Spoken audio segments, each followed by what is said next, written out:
Analisis data.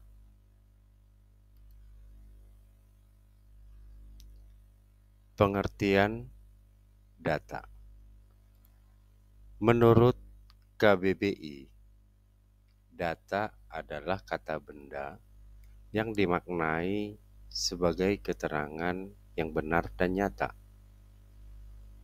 sebagai keterangan atau bahan nyata yang dapat dijadikan dasar kajian, analisis atau kesimpulan, sebagai informasi dalam bentuk yang dapat diproses oleh komputer, seperti representasi digital dari teks, angka, gambar grafis, atau suara.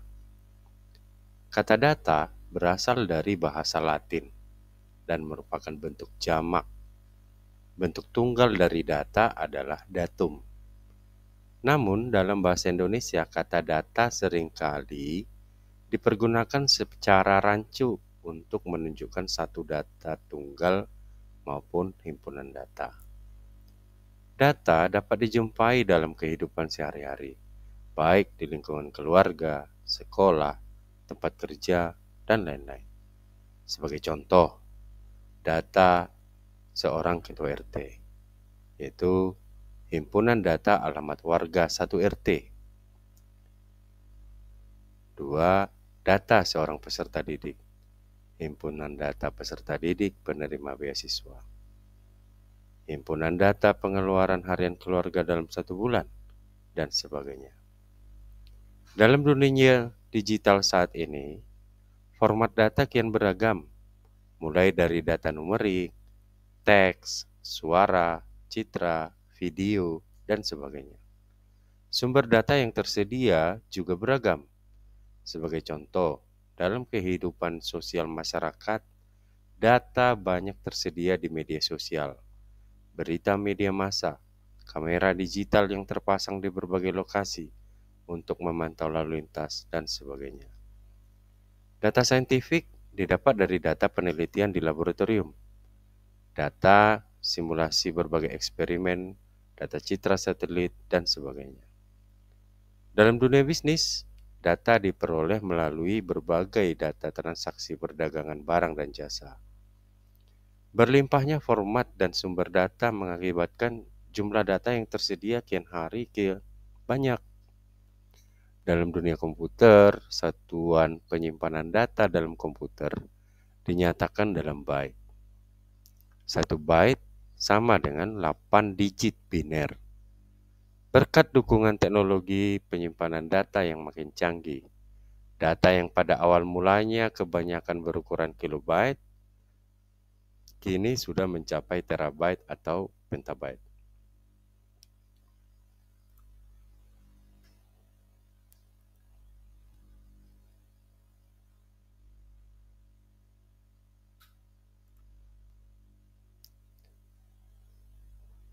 Privasi dan keamanan data. Salah satu hal penting yang perlu diperhatikan di era digital ini adalah tentang privasi dan keamanan data, terutama terkait data pribadi. Salah satu kasus besar yang menjadi sorotan adalah pengumpulan data informasi pribadi 87 pengguna Facebook oleh Cambridge Analytica pada tahun 2024.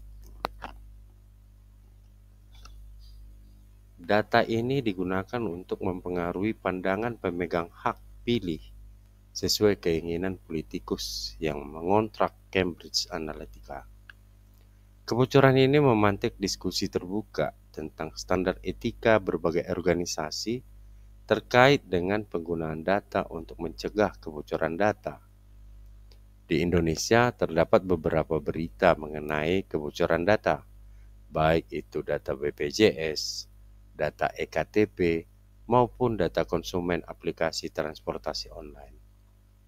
Untuk memperbaiki tata kelola data pribadi di Indonesia, telah diberlakukan Undang-Undang Nomor 27 Tahun 2022 dengan perlindungan data pribadi.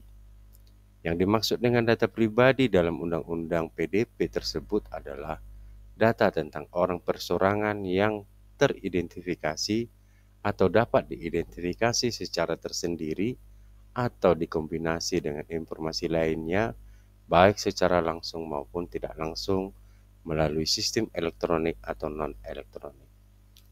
Data pribadi bisa dikategorikan menjadi dua, yaitu data pribadi yang bersifat spesifik, meliputi data dan informasi kesehatan, data biometrik, data genetika, catatan kejahatan, data anak, data keuangan pribadi, dan atau data lainnya sesuai dengan ketentuan peraturan perundang-undangan. Data pribadi yang bersifat umum meliputi nama lengkap, jenis kelamin, kewarganegaraan, agama, status perkawinan, dan atau data pribadi yang dikombinasikan untuk mengidentifikasi seseorang. Setiap orang atau sekelompok orang memiliki privasi yang harus dihargai. Yang dimaksud dengan privasi adalah hak individu untuk menentukan apakah data pribadi akan dikomunikasikan atau tidak kepada pihak lain. Oleh karena itu, semua pihak yang akan mengumpulkan data pribadi dari orang atau sekelompok orang harus mendapat persetujuan dari orang atau sekelompok orang tersebut. Dalam Undang-Undang Data Pribadi, pemerintah mengingatkan seluruh pengendali data pribadi, baik publik maupun privat atau swasta, untuk meningkatkan sistem keamanan, firewall, dan enkripsi, mematuhi tanggung jawab dan menjaga data pribadi yang dikelolanya. Di setiap sisi, setiap orang perlu memiliki kesadaran penuh untuk menjaga keamanan data pribadinya dan tidak begitu saja memberikan data pribadi pada orang lain, apalagi mengunggahnya di media sosial. Kemajuan teknologi big data dan data mining dengan sangat mudah akan bisa dimanfaatkan untuk mengolah berbagai macam data yang berada di internet demi berbagai macam kepentingan yang mungkin tidak pernah kita duga sebelumnya.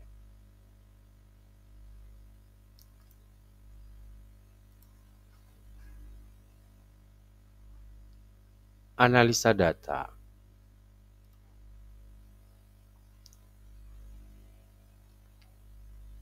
Data tidak lain adalah simbol yang merepresentasikan kumpulan fakta mentah yang tidak memiliki makna.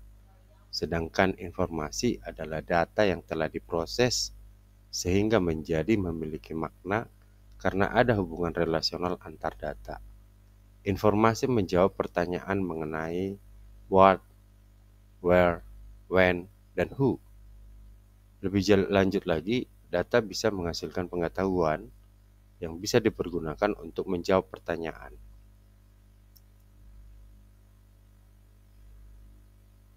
Untuk bisa disajikan dalam bentuk informasi yang bermanfaat, harus dilakukan analisis terhadap data. Analisis data adalah proses pemeriksaan, keabsahan, dan kebenaran data, pembersihan, transformasi, dan pemodelan data dengan tujuan untuk menemukan informasi yang berguna, menginformasikan kesimpulan, dan mendukung pengambilan keputusan.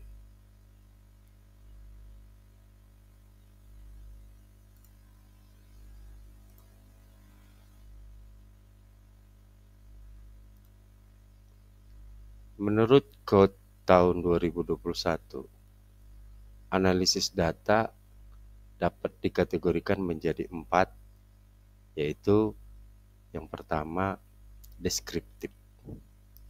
Analisa deskriptif adalah analisa yang bersifat deskripsi atau menggambarkan data apa adanya.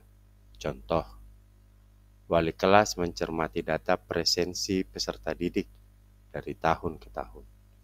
Analisis deskriptif menemukan bahwa pada bulan November dan Desember, peserta didik yang izin tidak masuk kelas karena sakit selalu lebih tinggi dari bulan-bulan lainnya. Yang kedua, diagnostik. Analisis diagnostik adalah analisis untuk mendeteksi penyebab terjadinya suatu hal berdasarkan data yang ada. Contoh, Dari data cuaca, terlihat bahwa curah hujan pada bulan November dan Desember tinggi. Kuat dugaan bahwa banyak peserta didik sakit karena cuaca di musim hujan yang kurang bersahabat. Yang ketiga, analisis prediktif adalah analisis untuk memprediksi atau meramalkan suatu hal di masa mendatang berdasarkan data historis yang ada. Contohnya, dari data presensi yang selalu menunjukkan lonjakan peserta didik izin sakit pada bulan November dan Desember di tahun-tahun sebelumnya, bisa diprediksi pada tahun mendatang juga akan terjadi lonjakan peserta didik izin sakit. Perspektif. Analisis perspektif adalah analisis untuk menentukan langkah yang optimal dengan memanfaatkan data dan mempertimbangkan berbagai faktor yang terkait. Contohnya, ketika musim hujan menjelang, wali kelas mengingatkan peserta didik untuk minum vitamin dan tidak lupa membawa payung atau jas hujan ketika bersekolah.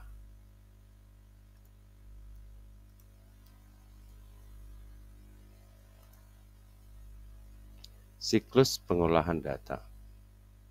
Setiap data memiliki karakteristik masing-masing, namun umumnya memiliki siklus pengolahan yang serupa, mulai dari awal hingga akhir. Siklus pengolahan data tersebut siklus karena informasi yang dihasilkan dari proses pengolahan data bisa menjadi input bagi proses berikutnya. Dengan kata lain, langkah terakhir dari proses pengolahan data akan menjadi umpan balik bagi langkah pertama proses berikutnya. Ada 5 langkah dalam siklus pengolahan data. Yang pertama, pengumpulan data. Kedua, pengolahan data. Ketiga, visualisasi data. 4, analisis data dan interpretasi data. Yang kelima, publikasi hasil. Pengumpulan data. Data dapat dikumpulkan melalui berbagai cara, misalnya formulir. Pengumpulan data dari sekelompok orang melalui formulir fisik maupun formulir digital. Yang kedua, survei. Penjaringan data dari sejumlah besar responden terkait suatu hal yang ingin diidentifikasi. Yang ketiga, wawancara dan grup diskusi.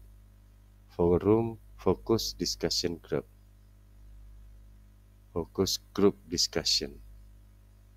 Pengumpulan data kualitatif dan subjektif dari suatu atau sekelompok orang mengenai sesuatu hal yang tidak mudah didapat melalui cara lain. Yang keempat, observasi langsung. Pengamatan langsung atas sesuatu atau seseorang untuk mendapatkan informasi tertentu. Langkah kedua, pengolahan data. Setelah data terkumpul, langkah selanjutnya adalah melakukan pengolahan data yang mencakup beberapa aktivitas, yaitu transformasi data. Kedua, pembersihan data. Langkah selanjutnya, visualisasi data. Visualisasi adalah proses untuk membuat representasi grafis dari informasi yang diperoleh. Misalnya dalam bentuk berbagai macam jenis grafik, peta, infografis, dan sebagainya. Umumnya, visualisasi dibuat dengan menggunakan alat bantu untuk visualisasi seperti Microsoft Excel, Google Chart, Tableau, Python, dan sebagainya. Visualisasi dibuat untuk mempermudah mengkomunikasikan hasil analisis ke pihak-pihak yang membutuhkan.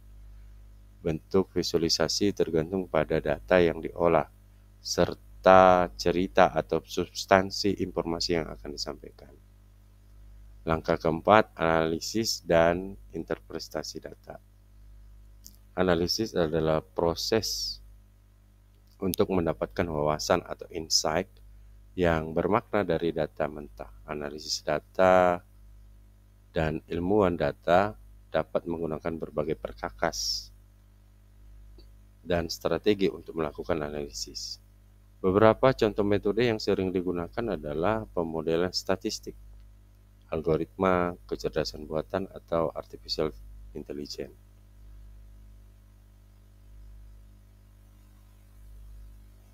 Yang langkah kelima, publikasi hasil pengolahan data.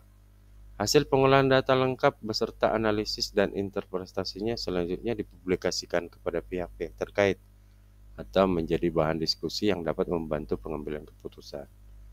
Dengan demikian, keputusan yang diambil menjadi keputusan yang berbasis data atau data-driven decision making.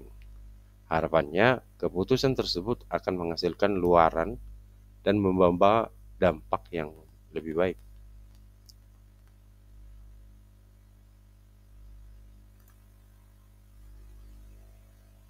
Demikian penjelasan tentang analisis data dan siklus pengolahan data. Terima kasih.